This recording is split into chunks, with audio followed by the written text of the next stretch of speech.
Hujambo na karibu tena mtazamaji wa The World News katika kipindi hiki cha ulimwengu wa siasa. Jina langu ni Adam Hussein na moja kati ya ripoti tuliokuwa nayo ni China kununua mafuta kwa wingi wakati huu nchini Urusi. Kulikoni? Ripoti zinaeleza kwamba wakati huu China imekuwa mnunuzi mkubwa wa mafuta ya Urusi na rekodi zinazidi kupanda juu zaidi kuliko wakati wowote. China imekuwa mnunuzi mkubwa wa mafuta ya Urusi licha ya kauli zilizotolewa na rais wa Marekani Donald Trump, lakini usafirishaji ghafi wa mafuta kutoka nchini Urusi umefikia rekodi mpya ya mapipa milioni 1.86 kwa siku mnamo mwezi wa Januari na kuongezeka kwa asilimia 46 mwaka baada ya mwaka, huku kukiwa na kushuka kwa uagizaji wa bidhaa za India na kuongezeka kwa shinikizo la Marekani kwa New Delhi kuzuia ununuzi wa mafuta ya Urusi. Kutokana na hali hiyo, taarifa za ndani zinaeleza kwamba kumekuwa na mazungumzo kati ya Urusi na China kwamba China iwe msambazaji mkuu wa mafuta ya Urusi wakati huu ambapo Urusi inaendelea na operesheni yake ya kijeshi huko nchini Ukraine. Kwa mujibu wa vikwazo vya Magharibi, Urusi imerudisha mauzo yake mengi ya nishati kwenda Asia, haswa India na Uchina.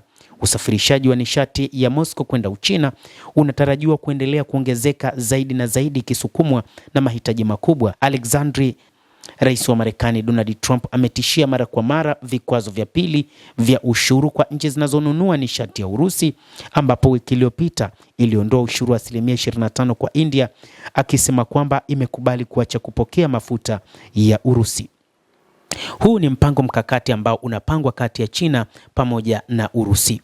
Wakati huu Marekani imegundua kwamba imekuwa na hifadhi kubwa ya mafuta na wakati huu inazidi kuwekeza zaidi nchini Venezuela, na makampuni yake mengi yanatajwa kwamba yatawekeza kwa kiasi kikubwa nchini humo, na lengo lake ni kwamba nchi mbalimbali duniani zisinunue mafuta kutoka nchini Urusi wala katika mataifa mengine, na zijikite na ununuzi wa mafuta nchini Marekani kwa bei ghali ambayo Marekani imeitangaza. Kiasi cha ununuzi wa mafuta sasa nchini Urusi kinachofanywa na China ni zaidi ya kilichokuwa kikifanyika awali. Mabadiliko hayo yalisukumwa na Moscow kupitia Saudi Arabia kuwa muuzaji mkuu wa Uchina kwa mwezi huo.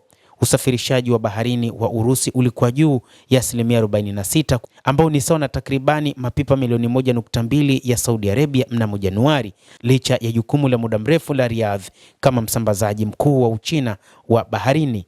Data kutoka katika kampuni za uchanganuzi wa nishati ya Kepler ilionyesha katika muongo mmoja uliopita jumla ya uagizaji wa nishati ya China iliongezeka zaidi ya mara 2, wakati uagizaji kutoka Urusi uliongezeka zaidi ya mara 4. Maendeleo ya Mashariki ya Kati yanaweza pia kuongeza jukumu la Urusi kulingana na Daniltsev. Ikiwa mivutano itaongezeka, kwa mfano Iran, muuzaji mkuu wa China, umuhimu wa Russia unaweza kuongezeka zaidi, wachambuzi wa mambo wanasema. Hata hivyo, kadri ambavyo Marekani inazidisha mzozo dhidi ya Iran ni wakati ambapo mataifa mengi ulimwenguni na makampuni mengi yanaelekea nchini China, na hivyo Urusi wakati huu inatengeneza mazingira ya kuifanya China kuwa msambazaji wa mafuta yake.